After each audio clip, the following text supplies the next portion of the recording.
Assalamualaikum warahmatullahi wabarakatuh. Bismillah, alhamdulillah, wa syukrulillah, wassalatu wassalamu ala rasulillah. La haula wa la quwata illa billah. Aturan dulur barani wilujeng patepung dangu patepang sora ngalangkungan jomantara dina acara anu maneuh nyaeta dongeng Sunda nu disiarkeun saban dinten di radio siaran pendidikan Barani. Dongeng anu digarap simkuring di radio Barani dina jejer harios Si Gobang Yasana Asep Gun Majalaya. Dulur Barani nu saati kancadang nu satu baraya nu satia atuh sementawi surangkumkeun heula nya supados teu nyangkolong kana waktos. Sumangat lah geratatan-tatan manco dina radiona, dina YouTube-na, dina streaming sewangan-sewangan. Sok kabarayun sadayana der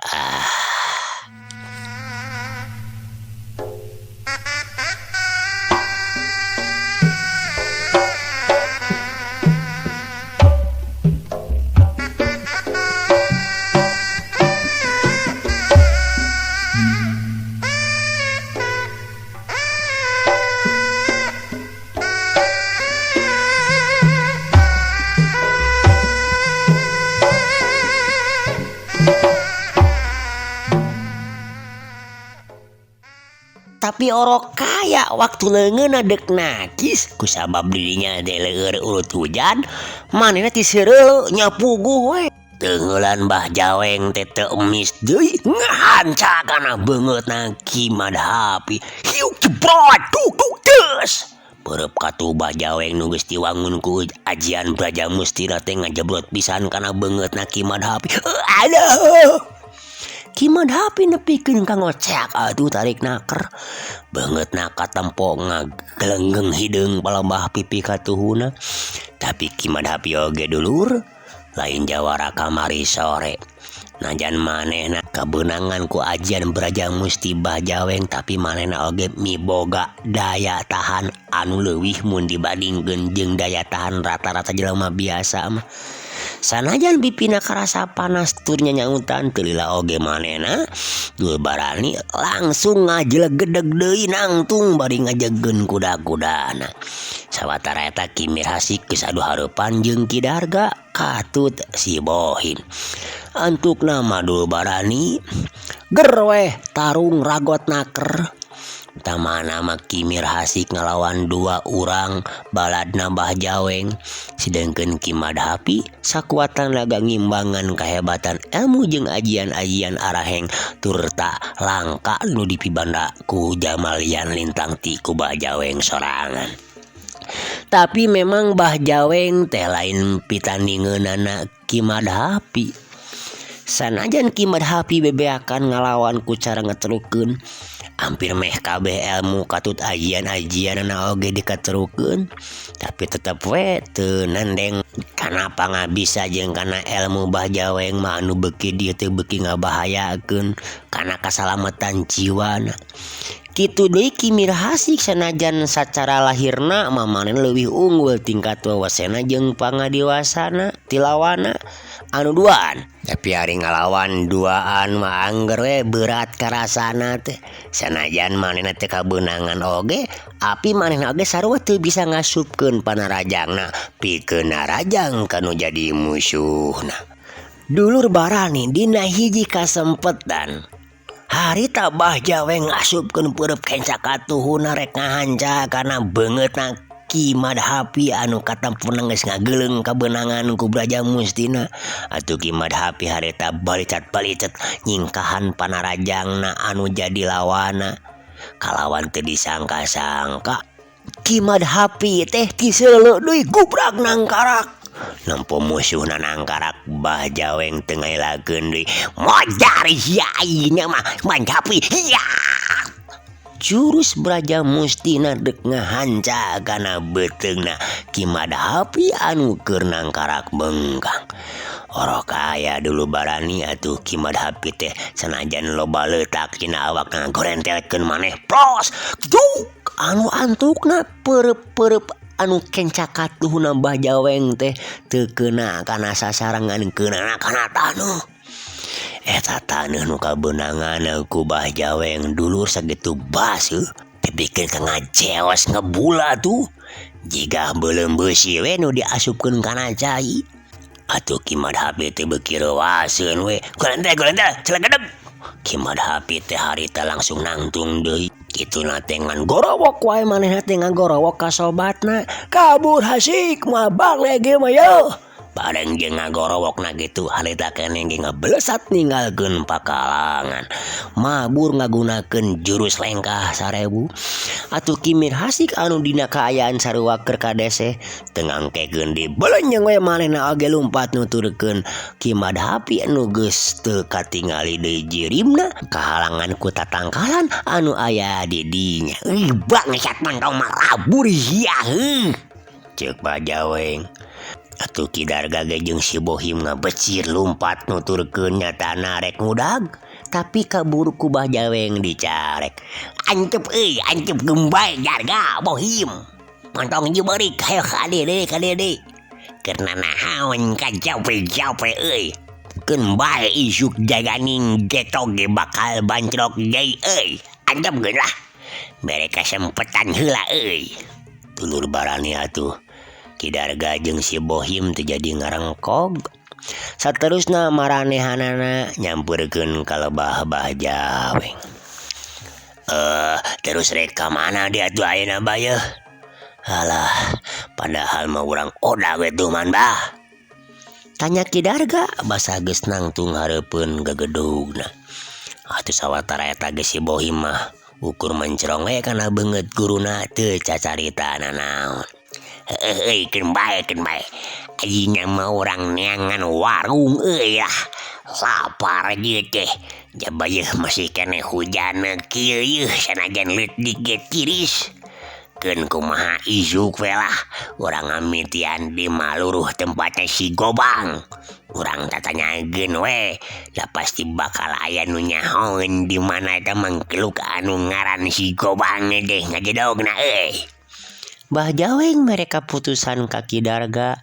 Saterusna bring weh tiluan laleumpang deui rek neangan warung cenah pikeun reureuh sakalian ngeusian beuteung anu geus karasana lapar.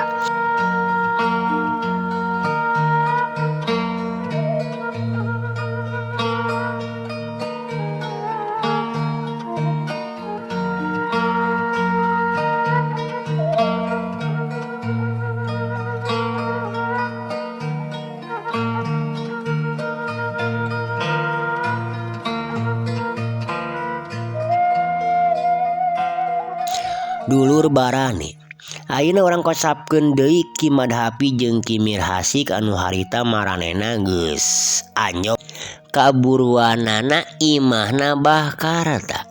Wanci harita teh geus reup-reupan deuk ka magrib.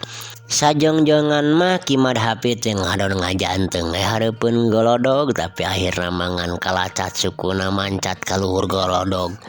Terus manehna teh kakentrok kana panto dibareng jeung pupuntenan. Punten, Assalamualaikum. Punten Abah. Teu kungsi lila ti jero aya sora anu leumpang dina palupuh. Kadenge pati nglarekot. Teu lila brai panto teh dibukakeun. Lol weh katempo aya anu ngelol ti satukangeun panto nu taya lian ti Bahkarta. Waalaikumsalam. Saha sugan teh geuningan ilaing hapi. Hayu aya supula ka jero yeuh. Pokna bari mukakeun pantona mere jalan kaki madhapi jeung ka Kimir Hasik. Blus duanana teu loba carita terus arasup ka jero imah. Sanggeus aya di jero imah gek duanana dariuk dina amparan samak dina petengahan imah. Pangapunten Abah, aduh kuring geus ngaganggu ka Abah yeuh. Ceuk madhapi sanduk-sanduk ka Bakarta nya teu naon. Tapi eta kunaon anjeun beungeut jeung eta baju ladug kitu. Jika nu geus galungan meureunannya. Cenah dulu lebarani ceuk Bakarta tumanya kanu jadi anak kukutna. Nyata kitu kuring teh Abah. Ari ti imah mah kuring teh jeung ieu Kimir Hasik sore keneh ngan di satengahing lalampahan kapegat hujan. Lian ti eta dasar keur apes kuring teh Abah. Kuring duaan ngadon di paregat ku kompotan garong anu di kegedugan ku Bah Jaweng. Nya kuring duaan teh ngalawan we caritana mah Abah. Ngan rumasa kuring duaan teh teu mampu ngayonan eta gegedug garong anu ngaran si Jaweng atawa Bah Jaweng. Pangadiwasana teh lain bantrak-bantrakeun Abah anu katelah Bah Jaweng teh. Anu akhirna kuring duaan lompatan sakalian we ka dieu katen Abah kitu Bah. Ceuk Madhapi dulur barani. Kituna teh manehna can wani bisa nepikeun pamaksudanana hayang diwaris ilmu anu aheng tur hebat. Sakumaha tujuanana datang ka dinya teh. Eueuh nyawe geuning beu. Eta beungeut ilaing nepikeun ka tudung kitu cenah. Aduh, ieu mah siga kakeunaan ku haji anu lain handap-handap tingkadanana ge eta teh hapi. Kela tuh urang mawa heula baju sakade salin aya tuh udah loba baju mah. Ceuk Bakarta kituna teh ngaleos heula nyokot baju nu aya di enggona. Tekung sila ngurunyung mawa baju batik dibikeun ka Ki Madhapi. Terus geus dipake sakumaha mistina pok deui Bakarta teh nyarita. Cik nempo ada tatu teh cing deukeut. Cenah kituna teh sanya namar darewas oge atuh Bakarta teh. Atuh Ki Madhapi ngarasa atoh ngadenge gitu tinu jadi bapak kukutna teh terus wae diukna teh ngised leuwih deukeut ka Bakarta. Ieu mah tabak teungeulan Haji Brajamusti Hapi. Bahaya mun teu gancang-gancang diubaran mah. Bisa-bisa bakal nyaliara kana sagujur awak. Bakal ngerasa panas awak teh. Namun geus nepi kana jantung, nyawa ilaing geus moal bisa katulungan deui Hapi. Kela atuh dagoan sagedeung. Ceuk Bakarta apaleun kana tapak ajian Brajamustina Bah Jaweng anu ngagempeng dina pipi Ki Madhapi teh. Tegung silila Bakarta terus ngurunyung deui dina leungeun katuhuna mawakeun leutik nu dieusi ku cai herang. Cingan ka dieu rada tangga. Ki Madhapi nurut kana parentah Bakarta sanggeus deukeut. Fuah. Beungeut Ki Madhapi teh diburak ku cai meunang nginum tina kendi tadi teh. Bener we. Sapada harita ge Ki Madhapi teh dulur barani jadi ngarasa seger ngancan ilang ari tatuna mah. Kumaha karasa nyeri teu ayeuna jeung panas? Alhamdulillah Abah henteu panas jeung nyeri mah yeuh. Tos teu aya geuningan duh. Hatur nuhun pisan Bah. Nyata Abah teh lain kolot sabong urang geuningan. Langsung geunah kieu karasana ge. Tungguan geura setengah jam mah ngalengit tahan ngagempeng na oge. Alah. Aduh, nuhun pisan atuh Abah. Nuhun pisan. Itu nate bari nyabakan pipina. Anu ayeuna mah geus teu karasa nyeri deui. Nya syukur atuh. Ari geus teu karasa nyeri mah. Lain tadi laing teh nyebutkeun Mbah Jaweng nya.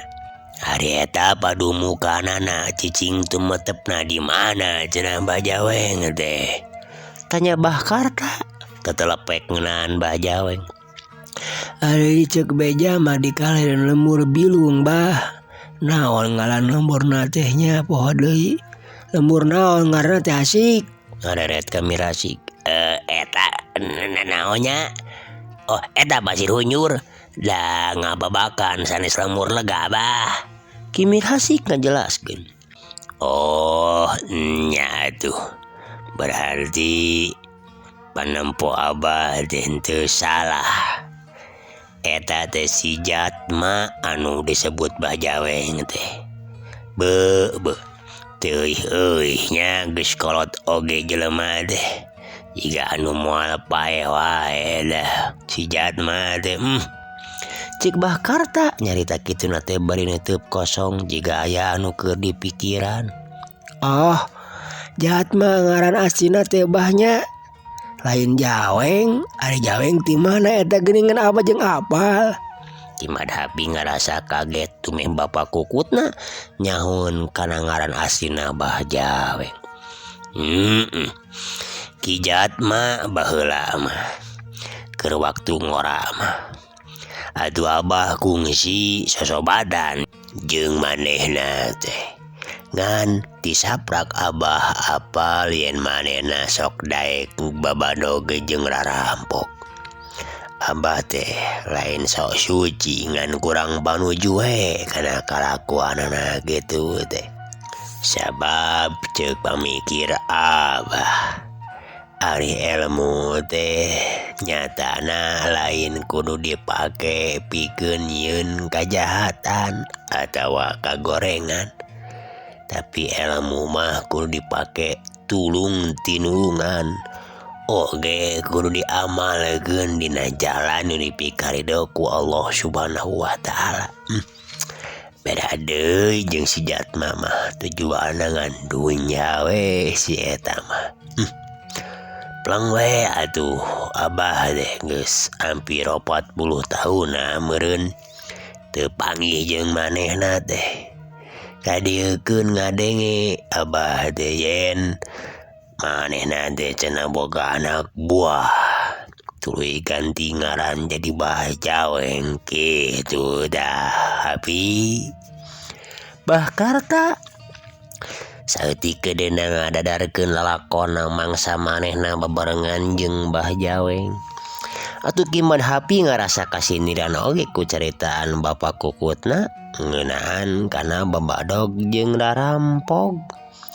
Pan salila ieu ge manehna teh kitu gaweana teh. Atuh dina beungeut bareureum ge pok manehna nyarita. Oh, paingan atuh ari kitu mah. Memang bener Abah. Ayeuna manehna teh loba pisan anak buahna. Salila ieu maranehna jadi buronan pihak nu wajib. Ngan nepi ka danget ayeuna oge. Can kacerek jeung can aya hiji jalma nu bisa ngarubuhkeunana kitu tah Bah. Nya pasti. Abah ge da apal pisan. Teu gampang pikeun ewak si Jatma mah atawa si Jaweng mah. Sajaba ti mibanda ajian halimun oge manehna teh warawuh jeung bangsa siluman. Katut jurig-jurig jeung sabangsana. Jadi teu aneh lamun nepikeun ka waktu ayeuna masih keneh can bisa katewak ku nu berwajib oge. Kitu nya Bah.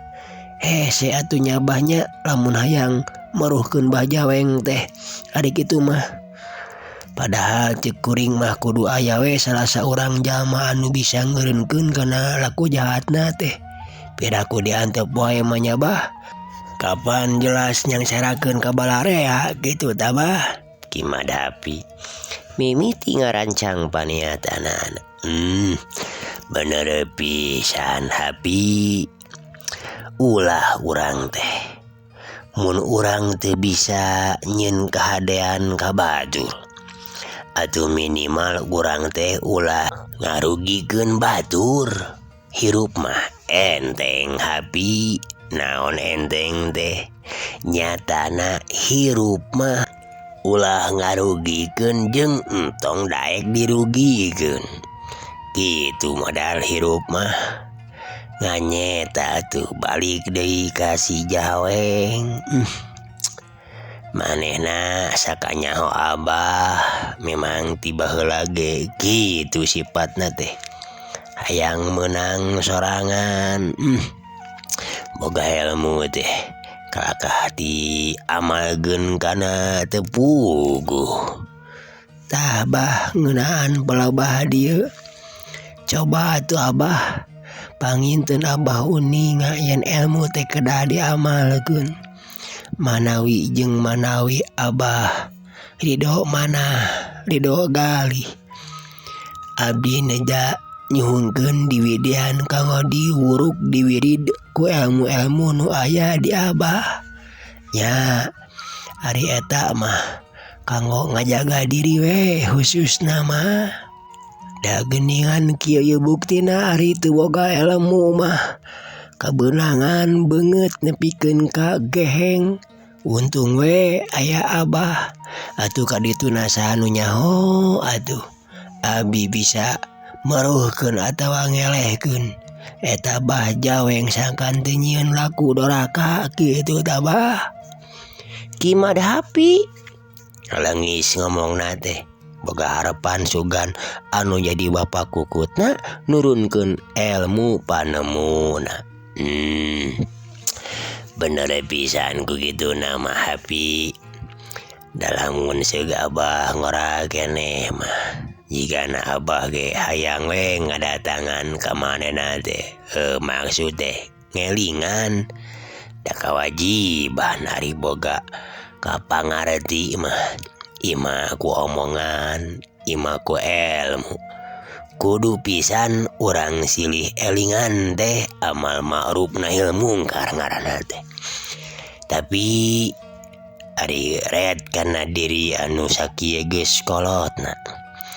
Abah teh geus teu hayang diributan kahijina mah. Kaduana da hirup di alam dunya teh moal lah.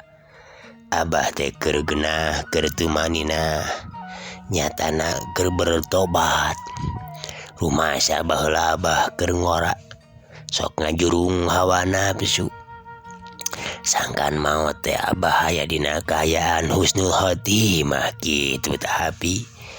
Atuh ngeunaan ilmu anu aya di Abah maneh hayang diwirid atawa diwuruk. Memang Abah dosa sigana lamun Abah henteu amalkeun ieu ilmu. Nya heug bae Hapi ku Abah insyaallah rek diturunkeun saeutik-eutikeun ilmu nu aya di Abah. Ngan bepeujeuh jeung amanat teh tadi teh. Ilmu mah eueuh panungtung. Anu kadua ilmu mah ngan sakadar alat. Jadi di dunya mah eueuh nu jago Hapi. Bakal bisa mangpaat eta ilmu lamun dimangfaatkeun dina hal-hal nu alus. Contona bieu tutulung atawa ngeureunkeun ka jalma-jalma nu laku jahat nu ngarugikeun batur. Sakali dijadi ilmu teh alat Hapi ngaibaratkeun peso. Peso teh alat keur ngeureut. Eta peso bisa mangfaat lamun dipake dina tempatna. Contona pake ngeureut buah-buahan, gedang, lejet atawa naon bae pang mangfaat. Tapi eta peso mun teu bisa ngagunakeun bisa ngeureut leungeun sorangan eta teh Hapi. Tah kukituna heug ku Abah rek diturunkeun ieu ilmu saeutik-eutikeun. ngancing bisa mawana bisi jadi mamala kana diri. Nuhun atuh Abah sata acana oge aduh. Sami-sami sugan we atuh Abah cupar tina ngamalkeun ilmu. Balik deui ke ka diri maneh hapi ngeunaan boga bisi katanyaan ke ku pangeran peperiheun Abah teu bisa ngeureunkeun atuh ka si jatma sugan ku maneh saeutik-eutikeun diamalkeun kana jalan nu pikaridok ku Allah. Cupar meureun kewajibanna Abah teh. Lamun ke di akhirat ditanyaan dibakeun naon ilmu maneh deh. Meureun Abah teh bisa ngajawabnya diturunkeun we diamalkeun. Ngarti meureun hapi. Ngartos. Nya heula atuh ayeuna mah sok we kadinya geura istirahat heula. Isukan urang mimitian ku Abah diturunkeun ilmu-ilmu nu aya di Abah. Ayeuna mah geura reureuh heula we kaynya. Abah oge rek ngarejepkeun heula panon sageudeung mah. Karasa ayeuna mah tunduh Abah ge geuning. Dulur barani atuh sanggeus nyarita kitu mah koloyong we Bah Karta teh ngoloyong asup ka anggodna. Ki Madhapi jeung Ki Mirhasik oge teu casaritana naon deui. Maranehna pating goledak sare ditilaman ku amparan samak salambar. Lilana alam peuting teu kacaturkeun dina ieu carita. Urang caturkeun we waktu isukna. Harita di wanci poso sore Bah Karta geus ngamimitian ngagemleng Ki Madhapi di buruan imahna. Sawatara eta Ki Mirhasik mah ukur riuk dina luhureun golodog bari merhatikeun Bah Karta anu keur ngajarkeun sababaraha jurus main empona. Anu satuluyna rek diturunkeun ajian-ajian anu dipibanda ku ieu Bah Karta. Anu tetela geuning jurus-jurus jeung ajian-ajianna teh katida pisan arahengna arang langka dipibanda ku jawara-jawara anu liana dina waktu harita. Ganjangna carita jeung kacindekanana mah unggal poe, unggal beurang, unggal peuting Ki Madhapi jeung Ki Mirhasik oge digemleng ku rupa-rupa ilmu-ilmu nu dipibanda ku Bah Karta.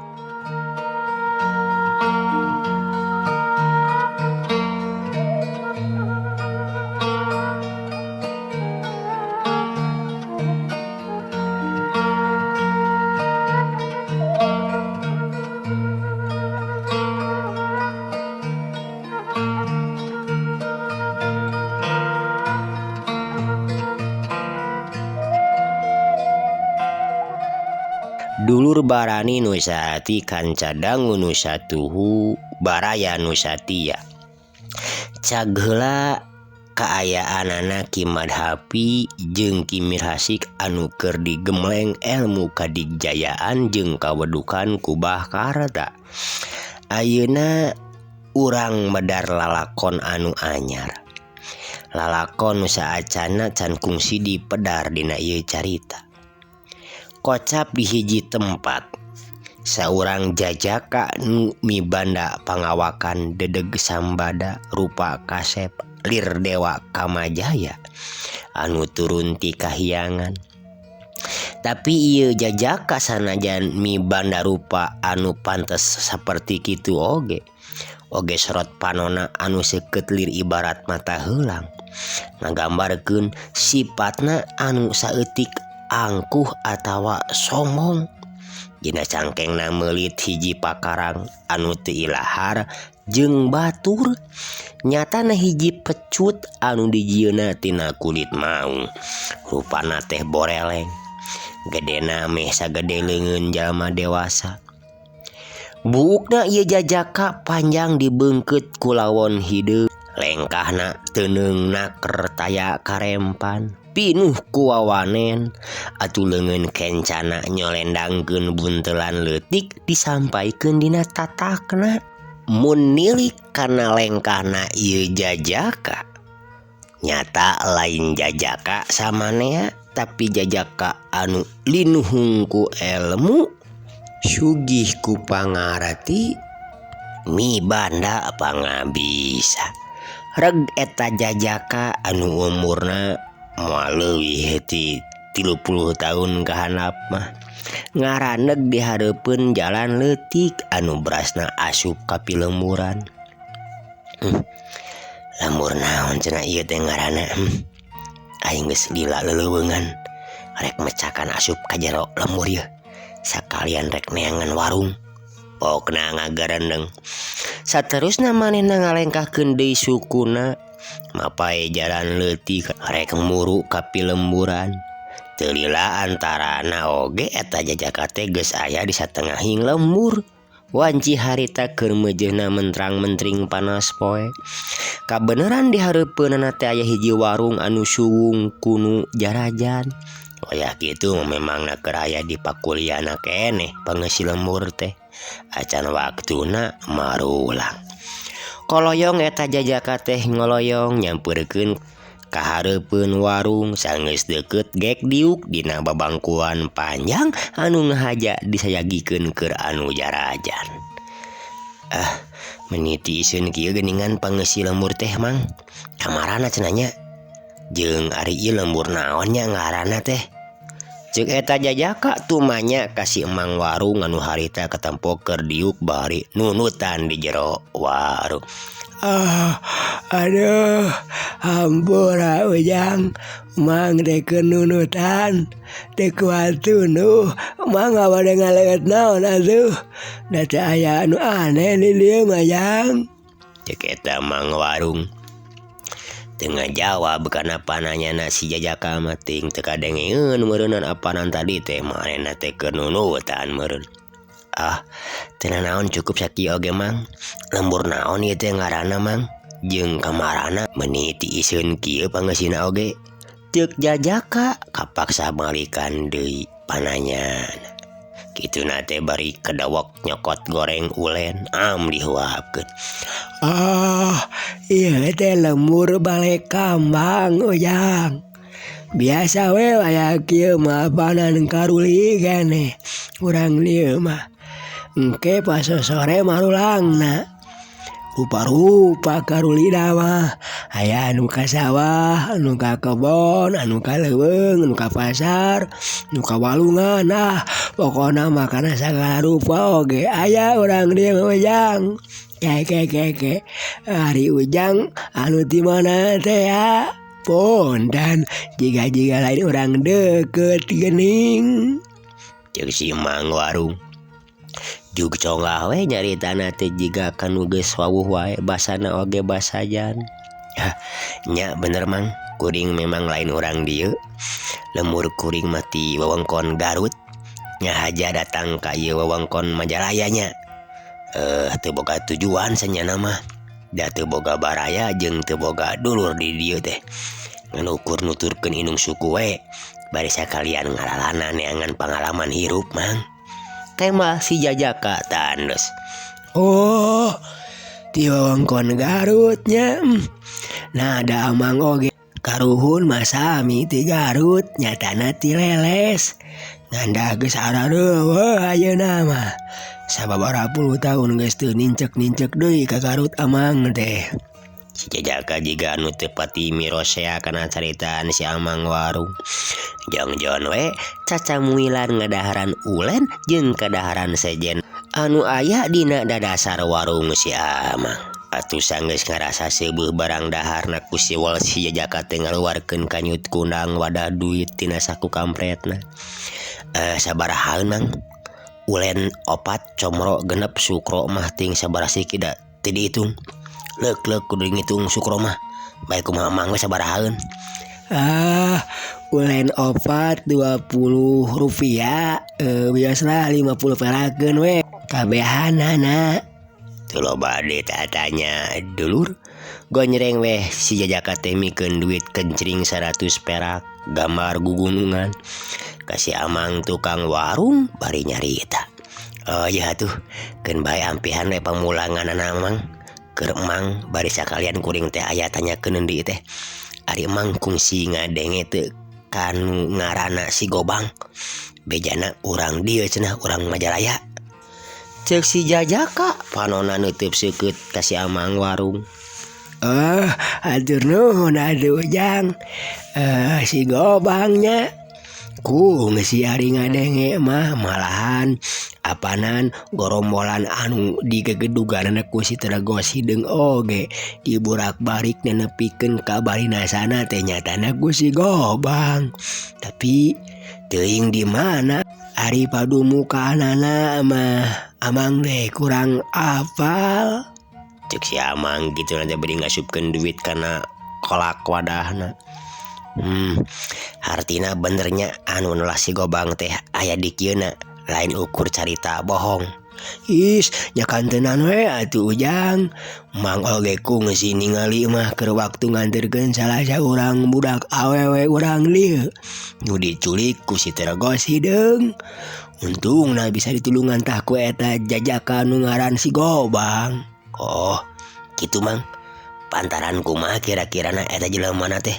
Sapantaran teh jeung kuring? Ya sigana mah aya sapantaran jeung Ujang mangan rada ngorasa kedik itu. Keke ari Ujang teh saha jenengan teh atuh jeung aya peryogi naon narosikeun si Gobang. Si Amang neuteuk ka si Jajaka. Kuring mah nu katelah jakalana si Lodaya teh Amang. Kuring ngahaja jauh-jauh ti wewengkon Garut datang ka dieu teh kusabab ngadenge beja cenah di wewengkon Majalaya aya saurang jawara anu pinilih tanding. Cohagna mah kuring teh hayang ngajajal kana kahebatanana eta jalma anu nelah si Gobang. Kitu tamang hayang apal jeung hayang mecakan ilmu pangabisa kuring anu dipiboga ayeuna. Ceuk eta hiji Jajaka anu ngaku ngaran Jakalana Lodaya ngadadarekeun pamaksudanana. Oh kitunya Tema si Amang Warung Pondok. Nya Mang. Tapi kira-kirana nulikeun Emang keur di mana ayeuna tah ayana eta jalma anu nelah si Gobang teh Bang? Susuganan Emang ngadenge meja gitu. Si Jakalana alias si Lodaya teh jadi tetelepek nalungtik ngeunaan si Gobang. Ari ngadenge cek anu jarajan ka dieu mah pangpangna mah si Kasim cenah si Gobang teh hahadean jeung saurang awewe urang babakan careuh. Tapi ting bohong ketang da kurang apal emang mangan nya kitu we. Jadi meureun keur aya di dinya tah di babakan careuh. Cek si Amang Warung nerangkeun sakanyahona ka si Jakalana si Lodaya teh. Palebah mana pernahna lembur babakan careuh teh Mang? Ya ti dieu mangetan we engke di palebah jalan Cagak mengkal ka belah kidul nanyakeun oge moal bireuk rek lembur babakan careuh wae kitu. Nuhun Mangnya. Nya atuh ayeuna keneh kuring reka ditu Mang meungpeung beurang keneh. Hayu Mangnya. Geus nyarita kitu mah terus we si Jakalana si Lodaya teh ngaleos indit ti hareupeun si Amang Warung anu maksudna nyaeta rek kababakan careuh nyatana geuningan hayang ngajajal ilmu wawasena Dakaseta alias si Gobang. Dulur barani nu saati kanca dangu nu satuhu baraya nu satia di perjalananana teu sumpang simpang. Terus we leumpang terarat-reret ka sisi ka gigir ieu si Jakalana teh. Tapi barang manehna ngaliwat ka hareupeun saung. Saung paragi ditunggu kebon. Di hareupeunana katampo aya 2 urang jalma anu keur ngajega dina sikep ngahaja ngahalangan jang jalaneun manehanana. Kira-kira 3 lengkah deui ka eta 2 urang teh anu ngajaraga teh. Reg si Jakalana si Lodaya teh ngeureunkeun lengkahna. Panonna rutret ngabagi reret kanu keur ngahalangan jajalaneunana. Eueuh waktosna dulur teu karaosnya parantos seep cag atuh carios dongeng Sunda si Gobang urang cekapeun heula dugi ka dieu. Insyaallah menawi Allah ngarasakeun enjing pagete urang teraskeun deui. Kang Iyus ngaturkeun sewu nuhun, undur gantun dulur. Wassalamualaikum warahmatullahi wabarakatuh. Permios.